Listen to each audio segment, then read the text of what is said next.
I'll just talk a bit while we're waiting for people to come in. I wouldn't have thought 2 years ago that we would be running a webinar on something called ghosting, but such is the change of pace and what the internet enables in our sector, that all these things are changing all the time. So much more relevant today than perhaps before.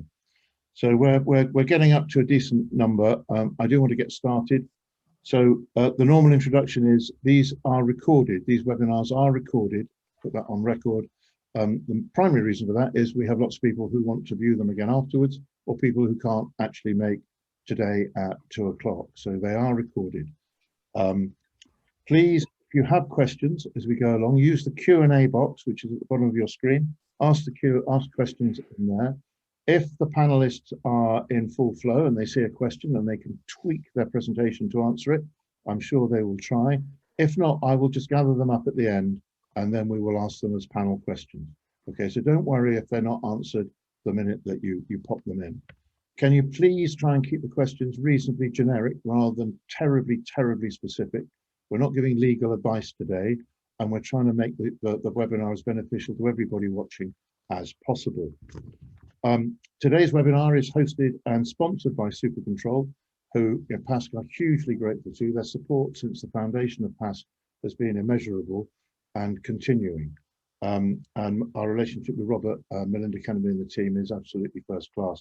I would say there are times that without the kind of data and accurate booking information we get with them to see how things are going, I don't know how we'd be able to get the right kind of information out to members. So huge thank you to SuperControl, and I'm sure they will come up again during the course of today's presentation. I just want to spend a couple of minutes on ghosting, just in a sort of general picture. It's not a legal term yet, ghosting. It might have to become one, you never know. It first came up as a major issue on the PASC radar earlier this year when Tripadvisor holiday lettings notified people they were changing their terms of usage to have unlimited usage and a never-ending license to use images however they wished to use them. And there was an uproar. Owners rebelled against it. Associations, PASC, UK Hospitality, Bed and Breakfast Association all lobbied against it. And Tripadvisor climbed down in the way that only Americans can, which is not, doesn't really look like a climb down, but if you read, they have withdrawn the clause. So a climb down by all intents and purposes. So that, it sort of went away. And then recently, as a result of that kind of coverage, we've had numerous reports of other clauses in other large agencies and online travel agents incorporating the same unlimited never-ending clause to use your images. So, and with people reporting ghosting happening, the two stories have converged to bring you today's webinar. The clause that covers this in your contracts with that you might have with your the platforms that you advertise on would say something like you as owners are giving the agency or online travel agent an unlimited license to allow the use of images, videos, all content sharing with whoever they like. So an absolute blanket to use your images. Now there's some complexity in this because they might not be your images. They might be their images that they've taken of your property. So as will be covered later in the today, IPR on whose images those are, you need to be very sure that it's your IPR that they would be breaching. It does mystify me why some of these fantastically large platforms feel the need to have a scattergun marketing approach and put your property on 50 plus other websites in order to generate enough bookings. I've always been much more of the rifle shot marketing type myself, so I always wonder why they would do that. But you particularly need to be aware of, if you didn't want, for example, your property on Airbnb, they could list you on Airbnb, but you'd be paying a higher commission than Airbnb charge. So it might be worth looking at what Airbnb charge and having a conversation with some of these providers. And if you don't want to be on one of these, you should be able to say, no, I wanted to be on XYZ holiday cottages. If I wanted to go on Airbnb, I could have done that myself. Or if I wanted to be on hotelzen.com, I could have done that myself. I don't want to go on there. This is a negotiation you can have when you go in. Very difficult for you to have that if you sign a license to them that says they can do what they like. So the big problem here is if you sign that clause, you don't have the normal consumer protection because it's a business to business contract that you're signing. Okay, so you know consumer protection. We've had it with cancellations throughout COVID. All of us have been involved with that, and reputable companies have done really well in dealing with cancellations. Consumers have protection, businesses don't. So if you sign that, you're expected to be aware of what you're signing, and Tom will cover that in some more detail. So people ask me, and I've had real pushback on this over the last 2 weeks, why do they do this? You know, what on earth do they get out of it? Well, the first reason they do it is that they don't want to have to manage the stock of photographs. Laziness. If they tag their photographs properly, it'd be very easy for them to withdraw all the photographs from the database and delete them. Piece of cake. They don't probably tag them properly. Their IT systems may not be very good. I don't know what the reason is, but laziness is a primary one. But if you've got really good photographs of really good properties and you lose them, they definitely don't want to lose those photographs if they can possibly help it, because they're clickbait. And we all know what clickbait is. Clickbait is the image on the brochure that makes you want to open the brochure to try and book the holiday, and then you try and find the picture on the front and it's no longer available. It's happened, I'm sure, to many of us. That's what clickbait is, and that's why they want to hold on to the good photographs. So it's the money shot. So that's why they do it. I would like to now move on and move into the webinar itself and say we've got two great expert speakers today. We've got Pete Stevens from Clockwork Marketing. I've known Clockwork for over a decade. They're experts in hospitality marketing. Pete is their operations director and head of marketing, and he's going to describe to you how you can find out if you're being ghosted. That will be followed by Tom Chartres-Moore. Now, Tom is going to do two presentations. He's going to do one on what remedies you might have, what you might be able to do about it within the scenarios that I painted earlier. And then he's going to talk about how you can protect your IPR in a more general sense, so that you can get yourself into a position where you may not be less vulnerable to having your intellectual property put at risk. And then we'll do a nice roundup from Pete, who'll come back and talk about how to help maintain and manage your reputation through good review management, which we thought would be a nicer sort of lighter way to try and end on what is actually quite a dry subject. Then there will be a Q&A at the end, and we will answer any questions and answers that you may have. So without further ado, I'd like to hand over to Pete, who's going to show you how you can get ghosted. Yeah, thanks very much, Alistair. If you could allow me to share my screen. I'm guessing you can see my screen. Give us a thumbs up. Alistair, if you can see my screen. Not yet. Oh, okay.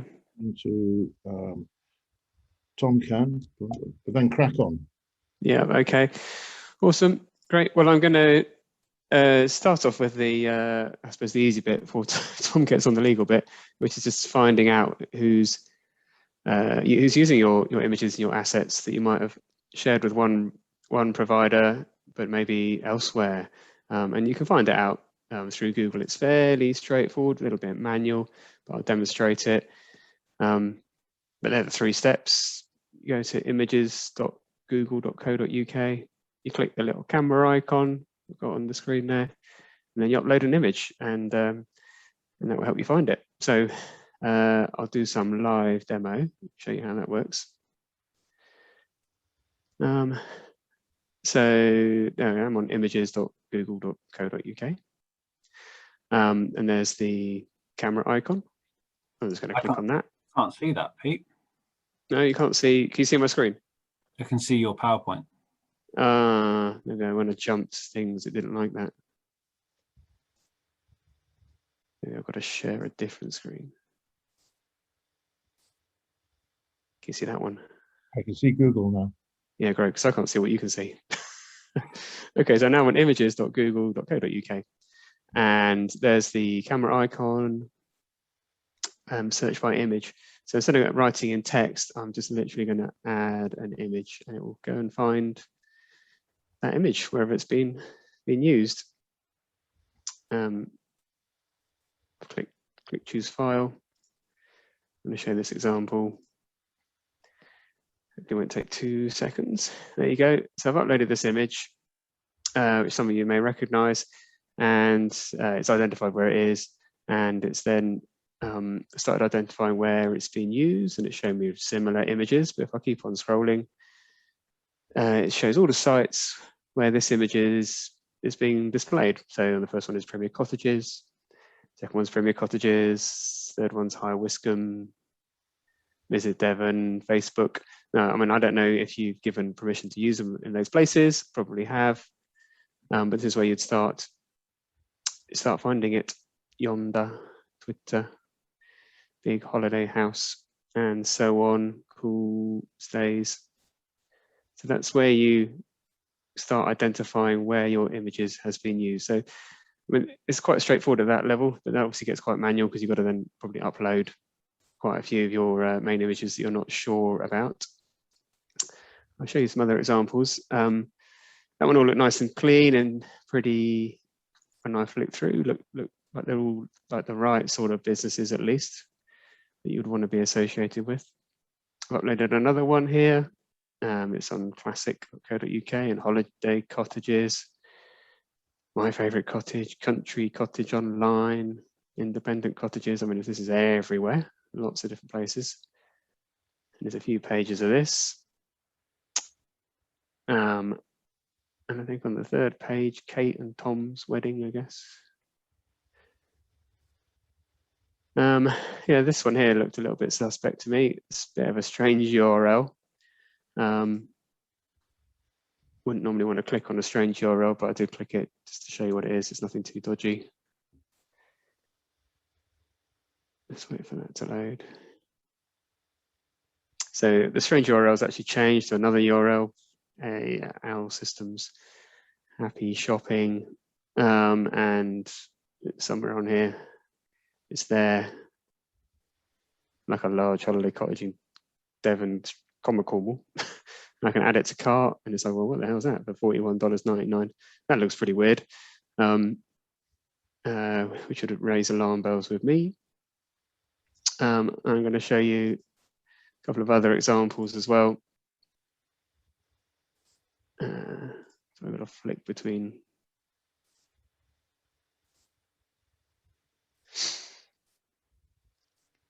I can show you some more weird examples. I found this nice photo of another nice property. I uploaded that one. And I got this result, which I definitely didn't click on. So that photo is being used on, I don't know what that URL says, but over 50 senior speed dating options in the UK. That would be pretty worrying. That was my photo and business. And then I uploaded this one, which is a property in Scotland.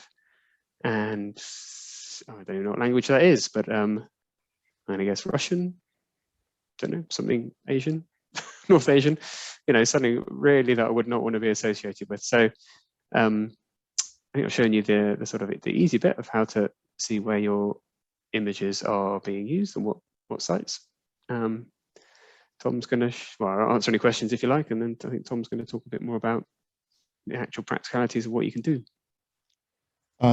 Thanks, Pete. So a fairly simple demonstration of using Google Images to go and find out where your images are on the internet, and some quite interesting examples. Tom, your challenge is now to tell us if there's anything we can do about much of that. So Tom Sharpsmore, Stevens and Scone.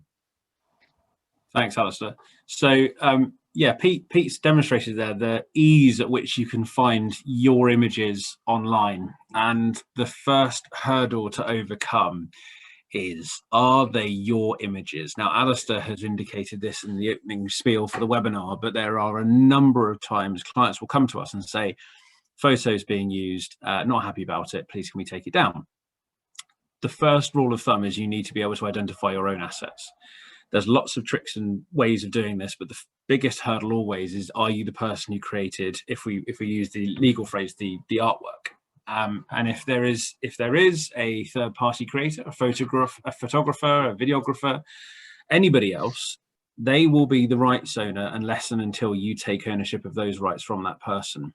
You have to also be aware that the way that IPR works is that it's a bit like you going into HMV, if they still exist, or maybe more like going onto iTunes and downloading a copy of Beyonce's latest single, you do not then have exclusive rights to enjoy Beyonce's music in your ears. You are just buying a copy of her music for your own enjoyment. And that is the same when you are paying a creator for them to create some work for you. It doesn't matter whether it's a sketch, a photograph, written text, audio description, video, anything which has artistic merit, created content, will be owned by the creator of that work unless and until an agreement is signed. So you have a written agreement, just like the transfer of property, as if it were a house, signed by both parties for money or money's worth, that says you, the cottage, the business, the person, if you're a sole trader, or the partnership, if you're a partnership, they are the owners of the assets, and that asset is both, you know, your business and the IPR.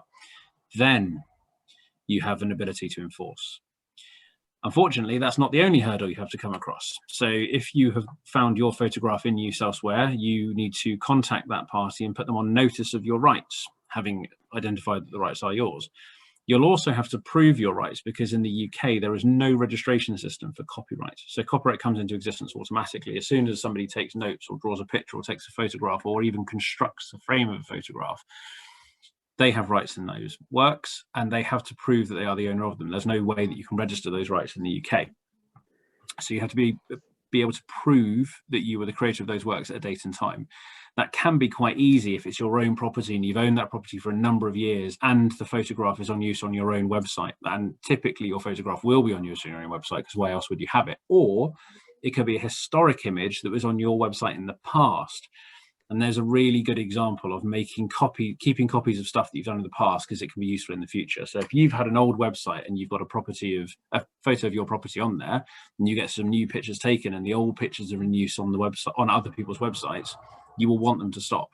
And you need to be able to prove that your images were online in use at some time in the past. So take copies of your website, just download your website to your computer, so that should you ever need to, you can prove that it was online at some time in the past. You then have got the creatorship point, which hopefully you've overcome by making sure you've got an assignment agreement or some form of agreement in place with the creator. If you can't take ownership of the rights, the next best thing is to take a license of those rights, and that license should be perpetual. A little bit like Alistair was saying with the OTAs, which we'll come across in a minute, and the contracts they work on, they will grant themselves a perpetual license to your rights, and quite a few of them do. You want to be doing the same thing from the creator so that you have a right to use it if you can't take ownership of it. So assuming you've got ownership of the rights, assuming you've got somebody to write to or email, and you can prove that you were creator of the rights as of a date and time, you can now write to that party and say, excuse me, but you're infringing my rights, take it down. If they come back and argue, then you should go and seek legal advice, because there's probably a reason they're arguing with you. Most of the time, that should be satisfactory to resolve an issue. If somebody has really committed infringement, they will not want to go any further. However, always tricky. Got to prove you're the creator, prove you've been in use, and technically you have to substantiate some loss as well. Although we've skipped that point for purposes of enforcement, it is a requirement at law that you have to show you've suffered loss by use of these images by third parties. Very difficult to do. So what should you be doing? Well, you should also be looking at, and I don't want to skip ahead to the second section when we start talking about IPR protection, but you need to be thinking about, do you include specific images on your website and use specific images elsewhere so you can see what's in use and where? Now, Pete might say, for website performance purposes and things like that, there are things you also need to consider. But if you've got one version of an image of your property on your website and slightly different versions of the image on other websites, or it includes a watermark, or it includes some metadata which you know you can trace, that's the information that sits behind a photograph when it's taken. So if it was taken at a different date and time, or different time but the same date, all of these bits of information will allow you to identify that that image is being used without your permission. Or you can include things like trap data. So if, for example, in the photographs of your property, you have a dog in the photograph, and in the photographs that are on the other websites, there's no dog because you've got a cropped version which you use with OTAs, perfect. You can begin to isolate the image and more easily pinpoint use by a third party. You'll also then be able to add some traceability. The best thing to do, if you can, is watermark, because that's where you move out of the realm of just saying, well, you've used my image without permission, and you move into the world of trademark infringement. Trademark infringement is a far easier game of enforcement because there is a registrable right. And I will say no more on that, because we will cover off the things you can do to protect your rights after we've gone through the next stage. So the other thing to be aware of is if you've done something that prevents you from enforcing your rights. And Alistair mentioned this at the beginning of the webinar as well. So OTAs have a practice, not all OTAs, some OTAs don't, some OTAs do, and you will always need to check your OTA contract and take advice where necessary, but they will grant themselves permission to use your images, sometimes for as long as they see fit, sometimes to grant that right on to another party as well. So not even your OTA that you're using, but some sub-agent of the OTA could be using your images for general purposes. Not necessarily for promotion of your property, maybe just for the promotion of their business or for the promotion of some other property.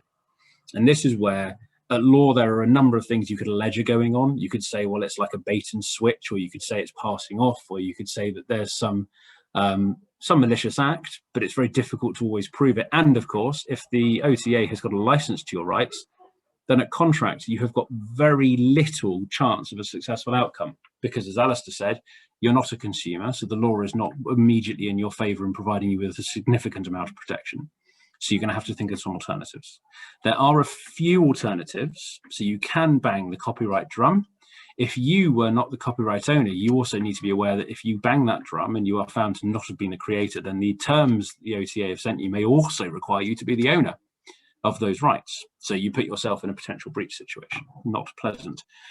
If you're still under contract with the OTA and they're doing it, then you might find that the license lasts for as long as the contract, but you might be in a better position to negotiate because you've got some more commercial prowess. If you're post relationship with the OTA and the contract's been terminated, then if they granted themselves a license that goes beyond the term of the agreement, which is possible, and I have seen, that could be tricky for you because you are of less commercial significance to the OTA. You're just a thorn in their side and they may ignore you. And then there are a couple of additional items you can add, but these require third-party involvement, which is not always easy, but they're useful. So there's the unfair commercial practice rules, the UTR 2008. That's a general consumer protection piece of legislation. So if you can report this to trading standards or the Competition Markets Authority, it's usually the local council who are involved in enforcement on this matter.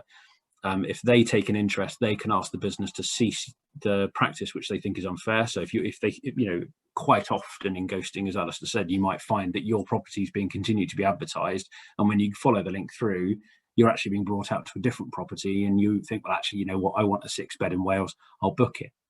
In that scenario, you could say, well, that's a bit sharp, and ask TS to investigate. Equally, you could report it to the Advertising Standards Agency, and the ASA, probably more so than ever, have got an interest in online advertisement, especially in light of the burgeoning growth of advertising through social media. So the use of images in social media, which may or may not appear to be adverts. And of course, if your property is being advertised on social media, and when they click the link through, it's not actually your property, I think the ASA probably would want to have a look at that. They have got a couple of decision notices. You can read all of the Advertising Standards Agency decision notices online, and they do blacklist businesses. So they then usually suffer an insurance premium. Higher insurance premium as a result. However, both of those routes being useful do not necessarily meet your ends, because it requires one of those third parties, either usually trading standards or the ASA, to do this on your behalf. However, it doesn't stop you saying that you will, or doing those things and telling the OTA that you've done those things, and the OTA might think, actually, you know what, I don't mind because my contract says I can, and I don't think I'm that foul of the law. Or they might think, actually, I don't want this sort of pain, I'm going to pack it in. But the first thing to do is to make sure that you've got your ducks in a row so that you can write to the OTA and begin that negotiation, either under contract with them, which I think puts you in a better position, or post-contract with them, where you might have a bit more of an uphill struggle. So that's sort of a rundown of the things you can do. Of course, if you have done those things, if you expunged those routes and you're not getting anywhere, then take legal advice, and take legal advice anyway, because it's always better to be prepared than unprepared in these situations. It's also worth noting that because this practice, as Alistair mentioned, has been going on for a while, the OTAs are getting savvier. So they're less likely to easily cave on a first notice of, well, we think you've done this wrong. They've dealt with this a few times now, and if they are genuinely benefiting from use of your rights, then they're going to want to continue to benefit from them, or they're just going to try and swat you away, which is another tactic. So do be prepared for a negative response, and if you do receive negative response, then do take legal advice. And as Alistair has said, Stephen's going to put together a package to assist and advice on ghosting. So you can contact us, and we will offer you that package. Thank you, Tom. Thank you very much indeed. So there is a ghosting paper available on the reports section of the PASC UK website, which even gives a sample letter that Tom team has prepared to give you that first shot at having a go yourselves. And if that doesn't work, there is the package in there as well that Stephen Scone have offered to try and help you resolve this. So having given Tom pause for breath, we now call him back to centre stage to talk about what can you do going ahead to protect your IPR. Tom.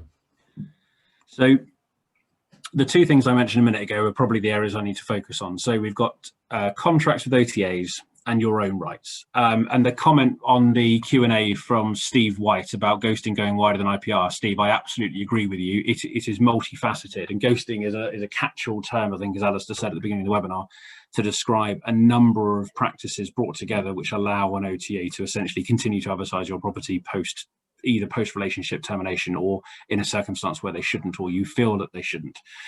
However, the IPRs that you could or should control as a holiday cottage would put you in a far better position. And time again, we see clients come to us in this situation and say, we really want them to stop. And I have to give them the unfortunate news that actually they probably can't do much at the moment because of either the agreement they've entered into or the lack of rights that party has, sometimes a combination of the two. So looking first at your own IPR protection, there are two fundamental areas of protection. Fundamental area one, copyright. You can't do anything to register copyright, as I've mentioned. However, if you have put your own effort into creating your own work, i.e. you've taken your own photographs or recorded your own video, or you've paid somebody to do that for you, then you should have copyright in that work. If you've paid somebody, you must have something in writing from them to say either yes, you have permission to use it and enforce rights, or you are the owner of the rights in that work, one or the other. The first one, the permission, is a license. The second one, a transfer of the rights, is like a sale, and that's assignment. Either or is fine, but as long as you've got something to prove you've got the rights, you can go ahead and enforce them. That's really important. So you've then got the copyright. Brilliant. However, you've still got to prove use. You've still got to prove loss technically. So you can move on to the other right, which is trademarks. Trademarks are a fantastically powerful right, and they carry registration, which is super convenient for the purpose of enforcement because it gives you something to point to. So if you are using a trademark in trade or a badge of origin, it could be anything. It could be a bird with a piece of olive branch in its mouth swooping over a property. It could be probably not, but a big, tick, that sort of thing. Their trademarks are in every part of our world. You see Stephen Scone have got a sort of split circle. That's a trademark, and we've got a registration for that split circle logo, which is our Stephen Scone logo. And we've got the word Stephen Scone registered as a trademark as well. There is, however, a few tripping points on trademarks. There is what's called the pub name problem. You can imagine that IPR lawyers are a delightful, joyous bunch at pub quizzes. The pub name problem comes about because of genericism or geographical location.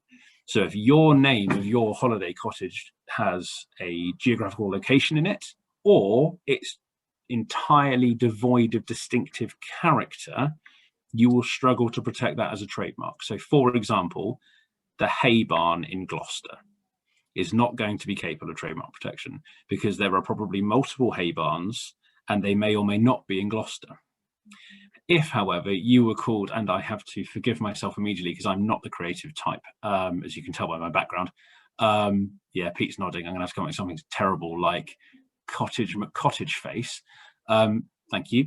Then that may be capable of protection because it is not descriptive and entirely distinctive. It is very unlikely there is another cottage out there called cottage face. And when you book that holiday, I think you know where you're going. So you could protect that mark by way of trademark registration in the UK. The cost is not particularly expensive. So it's a class-based system, which I won't bore everybody with the intricacies of, but essentially you've got 1 to 34 goods, 35 to 45 services, holiday cottage businesses solely in the service industry. So you're only looking for one class between 34 and 45. That's £170 to the UK government. They don't charge you any VAT because it's their own cost. And then you pay that same fee or a similar fee every 10 years to keep the mark alive. If somebody were to use your mark or a similar mark in respect of the same or similar services, so for example, the advertisement of holiday cottages, you can enforce that right against them. And if you have the registered trademark and somebody has committed infringement of your mark, you can take any form of action pretty much you deem fit. You could even seek injunctive relief against that party. Very rarely sought, but still an option on the table should you want to. Most likely you ask for cessation of whatever the mark in use is called. And this is where use of your mark, so if you don't have a trademarkable name because it's called the Hay Barn or it's called Higher Wiscombe, sorry, Alistair, you can use your mark in a logo format, as long as the logo is not descriptive, i.e. it's not a geographical picture of where you are and a big arrow pointing to it. If it's something that's slightly distinctive, and you use that mark in all of your marketing materials, attach it to all of your photographs as a watermark or in the corner or consistently and comprehensively across your business, as any good branding should be used, I'm sure people agree, you can enforce that right if it's used without your permission. Quite often, lazy infringers will simply lift and play. So it's a cut, copy, paste job. If they take your photographs without you knowing, or they take your photographs and they continue to use them beyond the term of the agreement and they are committing trademark infringement, you give yourself an additional basis of claim. You can write to them and say, stop infringing my rights. You must cease and desist use of whatever it is that these parties are using. This is the most powerful right that you can have because it gives you something to point to. It gives you a registration which has got value to it. It's incredibly useful in these cases, so long as you have got the registration. You can't do anything pre-registration, and so long as you're using it in trade. So these are, you know, fundamentals. And to some businesses, you're thinking, well, this is obvious because I've got 12 holiday cottages and I've obviously got a trademark and I use it all the time. And other people will be thinking, well, I've only got 2 cottages, but they do have distinctive names. It's also common practice, or not say common practice, it's becoming more and more common practice to see the use of names of cottages being used in AdWords. And if you can have a registered trademark, you have a fighting chance of stopping use of that AdWord as well. So there's a Brucey bonus to having a registered trademark over not having a registered trademark. So that's your trademark and your copyright. Those are your IPRs. And then you come on to your relationship with your OTA. Now, this is one where you have to be aware that you will be treated as a business and you will not be given any consumer protection relationship with your OTA. You are not the holiday maker turning up at the cottage and saying, actually, this isn't as advertised, I want my money back or I want a refund. You are treated as a savvy individual or business that's entering into this contract. You will probably be asked to give various licenses. Now, some of them are entirely understandable. If an OTA is to advertise your property, how can it do so without taking a license to your rights so that it can show photographs of them? It's fair enough. The tricky bit comes when that license doesn't end on termination of the agreement. It continues ad infinitum, or it continues for a period of time and you have no control. Or there are sub-agents or sub-parties or onward parties being granted license to your rights. Whatever you do, make sure you read and understand the OTA agreements you're being asked to enter into. If you do not understand them, do not enter them and take legal advice. If you don't think you have a contract with your OTA, then you have somehow missed it, because every single OTA will send you their terms and conditions because they are absolutely bound, they are certain to want you to be bound to them. They will be sent either in a link in an email, they'll be provided at the beginning of the relationship, and they may be occasionally renewed. And where they are renewed, it gives you an opportunity to review and negotiate. Also bear in mind that nothing is non-negotiable in life. If there is a contract that's being sent across to you and they want you to agree to it, you have to take an active step to agree to it. Or if you carry on, you might end up accepting those terms by conduct. So if you continue to accept bookings on the OTA system and they've sent the terms to you two weeks ago, the fact that you have done nothing and you haven't read them and you haven't seen them, you might still be bound to them, because it's your duty, your responsibility to open that email, click that link, find those terms, read them and understand them and agree to them. If you don't do that, if you sit there silently on your hands, it's a very poor defense to, well, I didn't see them, so I'm not bound to them, especially if you continue to use the OTA. If you respond to them and say, I'm not happy with these, or I need to negotiate these, or not at this time, or I wish to return to the original terms, or something like that, at least you're indicating that you're not actually ready to go on to the new terms and conditions, or that you accept their terms and conditions. So you have to be very careful about accidentally, inverted commas, accepting the terms and conditions that the OTA provides. You have to be comfortable with what the OTA is saying in there, and you have to be aware that they will take a license to your rights. They have, they have to. How else are they going to advertise your property? But it's how long and how far that right goes. Do they have the ability to do it forever? Do they have the ability to do it across multiple websites? It may well be that you want them to, because you're at the time very happy with the OTA and the bookings are coming in thick and fast. And without wishing to sound like a lawyer, but I am one, what about the future? What about in 3 or 4 or 5 years' time? What if you change the style and nature of the property you're providing because you want to encourage higher paying guests or less guests because you want to use the property yourself? All these sort of things need to be considered. I can't, as Alistair said at the top of the call, I can't sit here and give every possible permutation of advice about what needs to be considered, but we're talking about ghosting. We're talking about the IPRs that each holiday cottage should have in place. So if you're worried about that piece, get your terms from your OTAs out, scroll through them, look for licenses, look for words about photographs, intellectual property rights, created materials, content. That's another phrase that they use in contracts. And if you don't understand any of it, seek advice. So I think you're on mute, Alistair, to coin a phrase. Thank you. Thank you very much indeed, Tom, out loud. Right. Okay. Pete, do you want to change the subject slightly and just talk about protecting your reputation through good review management, please? And then we'll go to the Q&A. Yeah, absolutely. Just do my faffing of screen sharing. There's going to be less faffing because it just slides on this one. You'll see my screens, Tom and Alistair. Yep. Awesome. So yeah, that was awesome from Tom. I'm going to be a bit more tactical and talk about kind of managing your brand through social media. So I'm going to have some examples and sort of good and bad things to do, and some hopefully takeaways at the end, sort of recommendations. So when people talk about you and you can't stop them, and hopefully lots of them talk about you in a good way. And they'll be posting reviews all over the internet. And I'm only going to talk about the sort of 4 or 5 on the screen: Facebook, Google, Instagram, Tripadvisor, really. But there's plenty of other places they'll be posting it as well. Booking.com, you can do reviews on there. Many other similar OTA review sites. So there's an awful lot to keep on top of. But these are going to be just going to look at the sort of 4 most obvious social ones to help you out there. You know what you should do with reviews. So I'm going to start with Facebook. I'm going to assume everybody has a Facebook page for their property. Most of the world's on Facebook, so it's totally worth having one. And I've got a bit of a dark mode going on. I'm not quite sure why. And you'll have a review section on your page, and I don't think you can turn it off. I think it's just defaults to being there. Because people will find it anyway and write reviews about you. And there's an example of a review, a property called Country Cottages, sort of nearish us in South Devon. Someone's put an amazing place, would definitely go back. That's a lovely review, even a nice photo.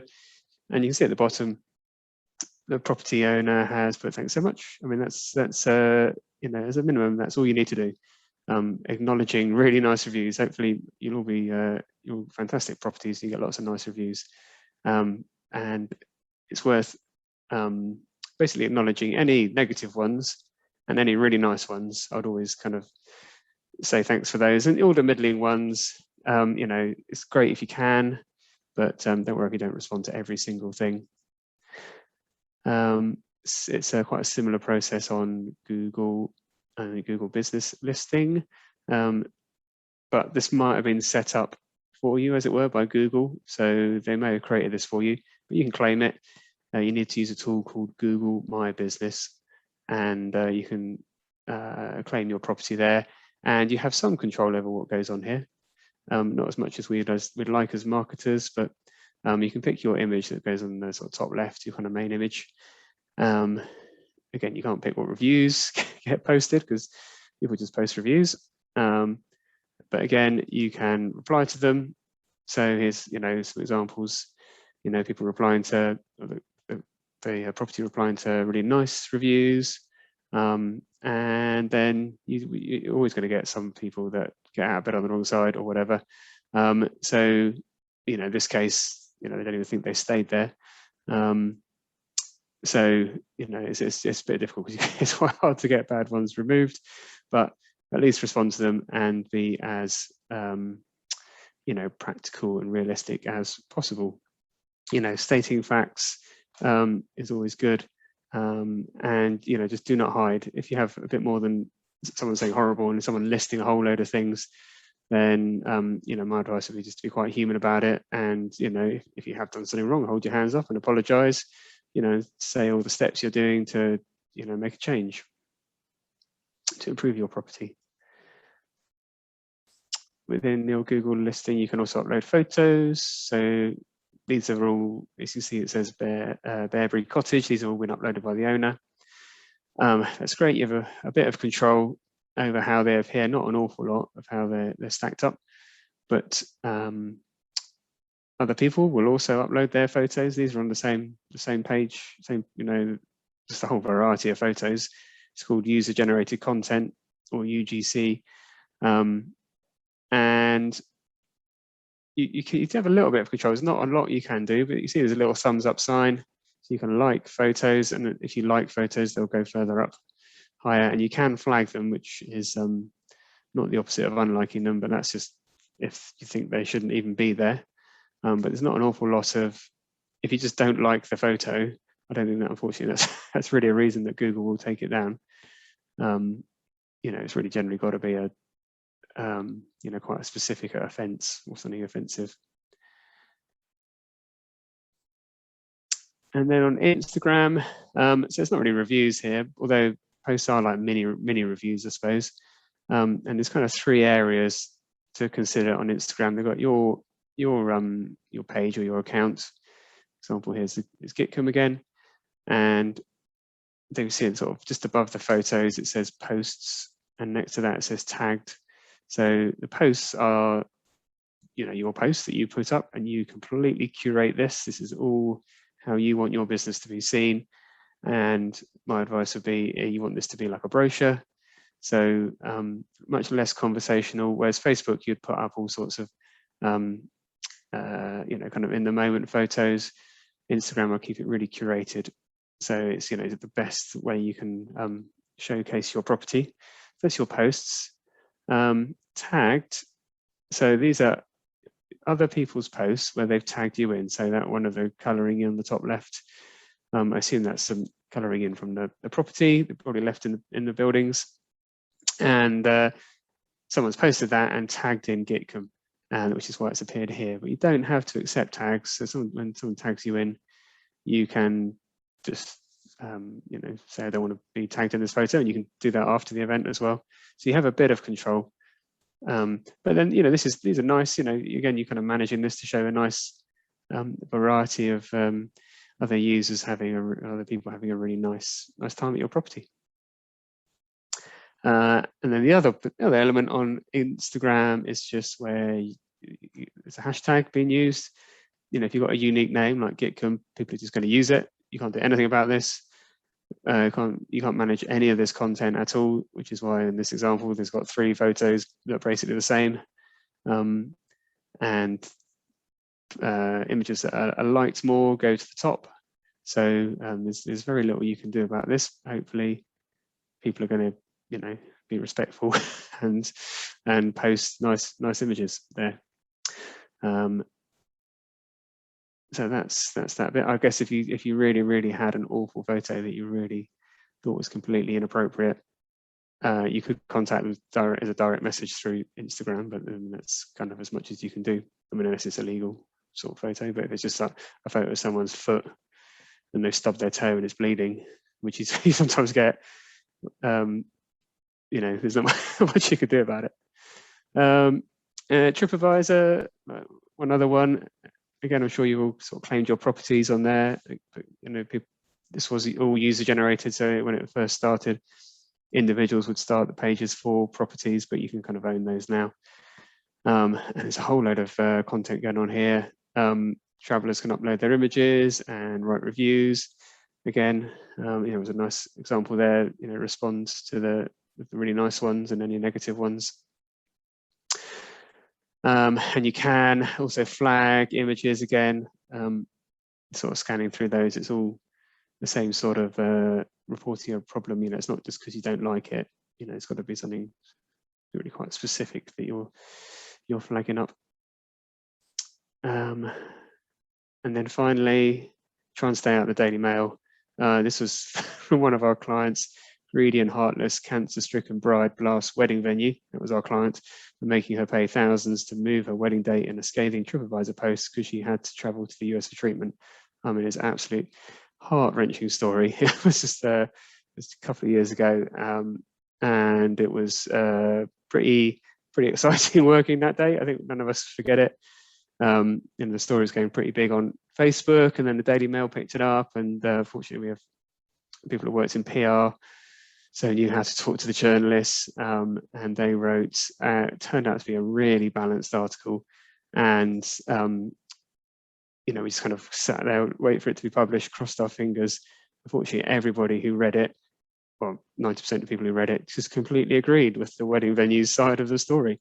You know, we thought, oh my God, this could be the end of the business. But everyone was like, oh, actually, the poor lady, you know, obviously it was sad that she got cancer, but you know, she didn't actually treat the property very well, and that all came out in the article. So that was a scary moment, but part of the article did list an awful lot of the reviews that the lady and her family had written, and then the responses from the property, which were really balanced, really explained, I think, quite clearly what steps the property had done, and everyone read those and went, you know, they've done what's sensible. You know, and it is kind of nip it in the bud, although it is still there hanging around.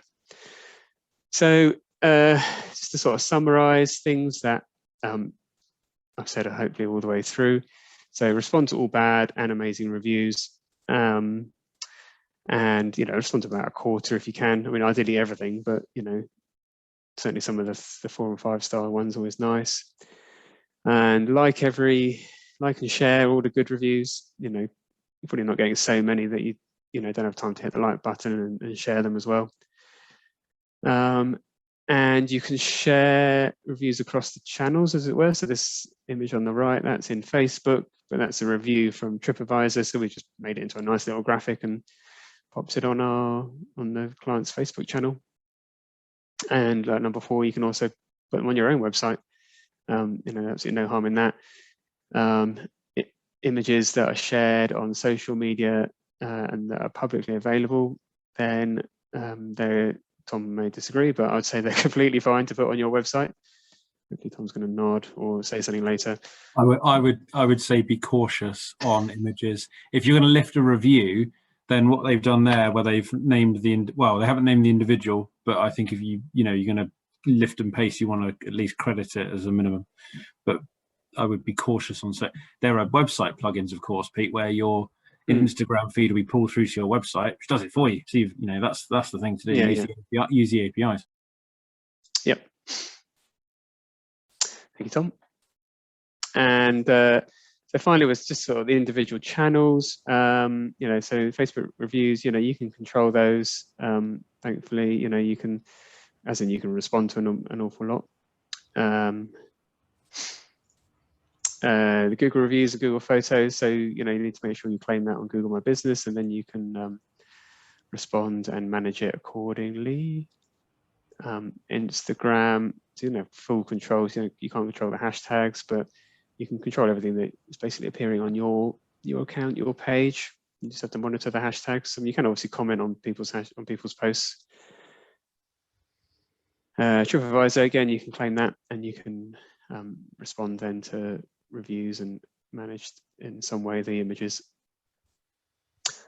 And there's loads of other sites I didn't even talk about that are going to have reviews. I mean, you haven't got time to do everything, but certainly keep an eye on all these other ones. I think you can set up alerts on some of them for when you get left reviews.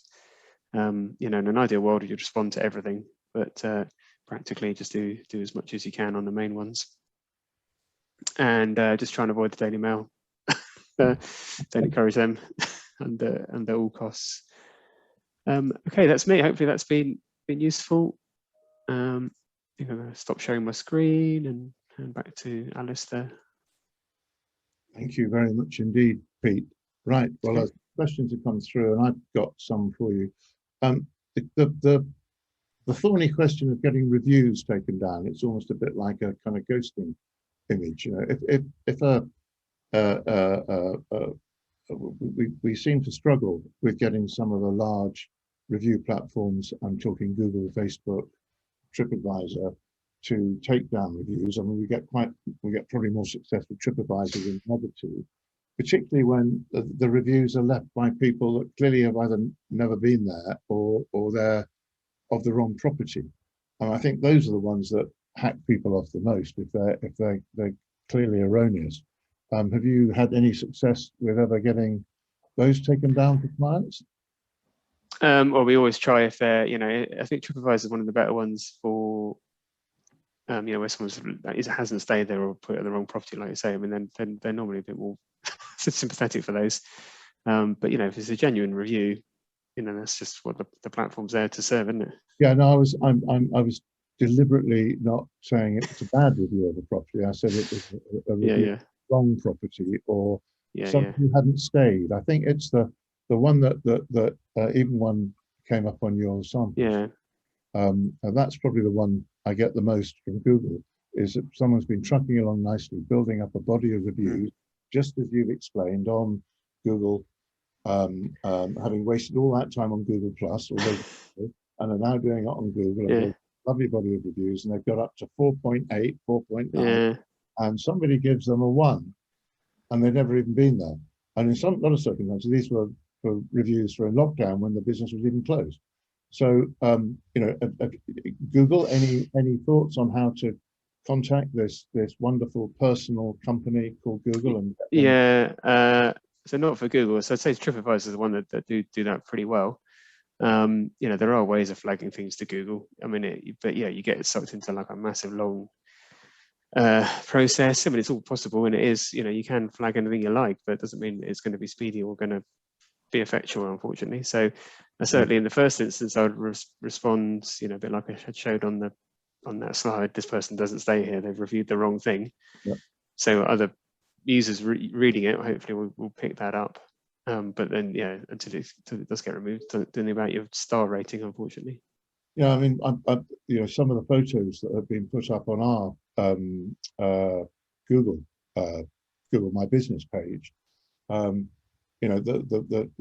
don't know what the person was thinking when they took them, but they could not have taken worse photographs. Yeah. Is it Tom? No, it wasn't. And then they're not malicious. They've just, they when they go somewhere, they take pictures and they put bad photos. Yeah. Right to the top because they're user-generated content. Yeah. And you have to post. The only way that I seem to be able to do it is you have to get other people or yourself to post more photographs afterwards, and then you end up with this massive duplication of photographs on Google My Business. So might they not be looking at that in the sense that actually that's not a great user experience? Yeah, I mean, if people are sort of having to do such an awful workaround, and that is the main workaround, you'd like to think that someone like Google would realise that it needs a bit more management tools in there. But they're just trying to give people, the whole ethos is trying to give power to people. Not really to the business. They're more on the people side than the business side. And to be fair, the core photographer, I think, is what they're aiming for, isn't it, Pete? Yeah. And to be fair, 90% of cases, reviews actually enable all the businesses on this call to be able to show them. And I would also say, I think, from our Daily Mail experience, people aren't idiots. They can see when something's, when someone's laying into you and it was raining when I got there, and and then one of the tiles was a bit wobbly. You just think, oh, are you being an idiot? Sometimes it's raining. So the old adage used to be, when I first came to those clockwork webinars 100 years ago, you would say then in those days, try and respond to every review if you possibly could. Is it just the massive body of platforms of reviews that you're now suggesting now to be a little bit more selective and just make sure you're engaged? Well, I mean, if you have the time, for sure. The more you can do, the better. But the trouble is that they're not really direct sales channels. That's the irritating part of it. It takes so much time to respond to all the social channels, but you don't really get a lot of bookings from social channels. you know, they're not really there for social. You don't go to Facebook and type in holiday cottages to let, you know, that's just not how people buy it. They go to Google for that. So all these other channels reinforce your message, but they're not driving bookings, which makes it hard to justify. But you know, you got to think is, and you've also got to do it, you know, sensibly and take time and not do typos and not just kind of bash it out late at night. You know, it does need thought. Unfortunately, it just takes time. To do as much as you can and take care with the response. So, Yeah. Okay, so now another thing I remember you saying, and this is such old advice, it's giving you a chance to put it out there that it's changed, was that, you know, if you got a bad review, you know, 9-10 reviews later, good reviews, people aren't really looking at that bad review anymore. You know, once you've got enough of a body of more recent reviews, people, although they allegedly always go and look to see bad reviews first, they take them as a proportion of reviews rather than as sacrosanct. Yeah, absolutely. You know, it depends on how people buy. I know some people just look at the bad reviews, you know, and also some people are very skeptical because you can kind of, in theory, I don't know how widespread it is, but buy reviews. But I suppose the other thing I should have put on my slides is to encourage your guests to review. Tell them where you want them to review. So when they check out, you know, if you do any post-stay email or hand them something as they're leaving, you know, literally saying, please go to this URL of my Facebook page and this Instagram, put your photos here, use this hashtag, or go to this Google listing and leave a nice positive review there. Certainly encourage that as much as possible, because you do often get more people, you know, people that are aggrieved or feel they've got an grievance are often more inclined to review than people that are just, yeah, it's fine, or really happy. So certainly try and elicit as much as you can. Okay. And through an email would be the best way, because then you can just put a link on it. Yeah, I mean, I think most owners are getting much more savvy about trying to get more review these days. And on a personal basis, I'm always a bit more reluctant to sort of get into a situation where we're making any pressure on a guest to leave a review. You know, I think once you've got a reasonably good body of reviews, the natural review process is probably more powerful than a pushed one. But when you start out, of course, you've got to push for those reviews. So again, it's been a question of balance. Okay. On reviews, one of the most common questions we get is about when you get a really bad review and some of it's true. Okay, and you know, we all make mistakes. I mean, we've all made mistakes. Anybody who says they hasn't isn't necessarily being as forthright as they might be. So, you know, the heating didn't work that weekend. It ran out of oil. I don't know, millions of things. What's the best practice in fessing up? Yeah, I mean, I'd just be honest. You know, I'd say that's the best policy. You know, if it's a genuine thing, something's go wrong, you know, just be completely honest and open, you know, and apologize. You know, and sort of point to all your other good reviews that you've had, saying, you know, I'm so really sorry that your one experience was terrible. Everyone else rates our place very highly, and we put new processes in place to make sure we never run out of oil. Yeah. I mean, you always have to put that you're remedying and you're improving. Yeah. I've made a mistake. So, okay, so there's a couple of questions coming in about who has infringed IPR. This is one from Dominic. When searching for sites, we are ghosted on one that came up as UK holiday shop, inverted commas, whoever they are. I've not heard of them. But then when you click on the link, it goes to Mulberry Cottages. Who has infringed the IPR or both? Tom, is that too specific? Or do you want to No, I think we can talk about that generally. So I think what you will find is, and Pete can fill me in with the actual mechanics of how this works, but there are sort of aggregators who use Google as a way, so basically shop front aggregators that will Google will say, well, this is from All Holidays UK, and then when you click, it takes you to where the image is actually being hosted. However, I would check out the other place as well independently, have a look on their website with all your viruses and malware protection in place before you do, and see what they're using, because they may be using the image or a similar image or some other image from your site, and at which point, obviously, wherever you land and your image is in use, that's your target for putting them on notice, sending them a letter saying, actually, this is our photograph, please stop. So Okay. it could be both. Is my long-winded answer of saying it could be both. Okay. So with some of these, do pass the questions into PASC afterwards, and we will try and have a bit more of a look. Okay. So I've got another one from Diane. Hello, Diane. How are you? If an old agent is still showing our name and saying that we are no longer with them, so please look at one of these cottages instead. I mean, this is the worst side of ghosting. I mean, it's a reprehensible practice to anybody out there who's been affected by it. No photos are actually displayed. Can we ask them to remove our name? Well, this still comes under the content and the, I'm afraid, Dan, I think all Tom's going to do here is nod and say that if what he said in his description about whether the content was assigned to them, this may be very difficult, but you'd only have the remedies that he talked through in the webinar. But do, Diane, by all means, send me an email and we can have a slightly more specific look at that one and just see for you. So I think we're coming up to we've got some more questions.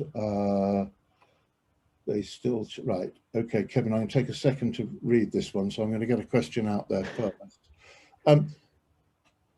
Tom, you've dealt with ghosting and people breaching these things for months and months and months, and we've had all kinds of conversations about this.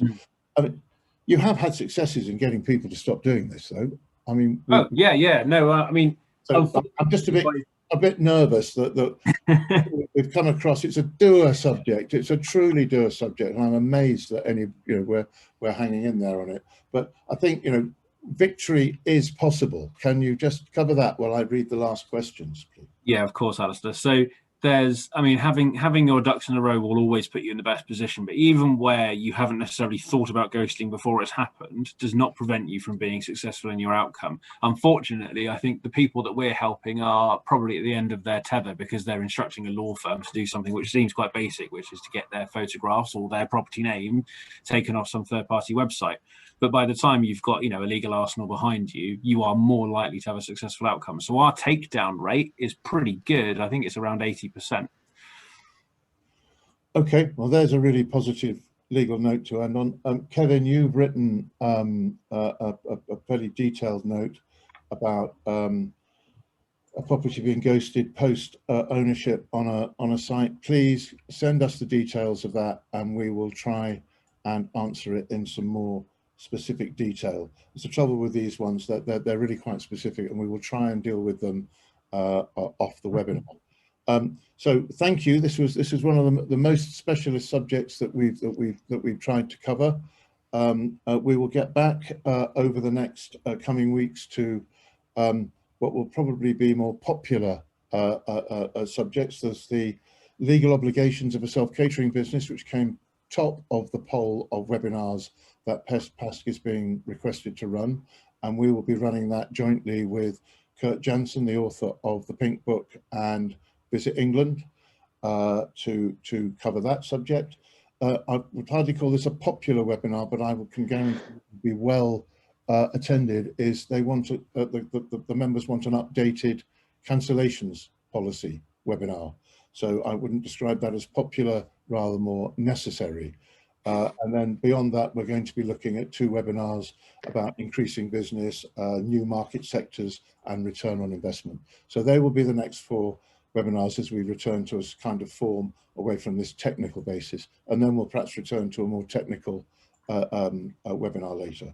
So a couple of points have just come in.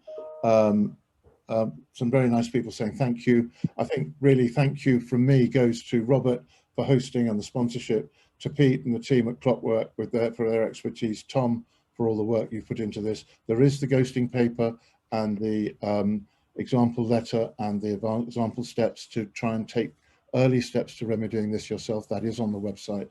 So thank you to all 3 of you. Thank you very much for all attending today. Have a nice weekend. Take care.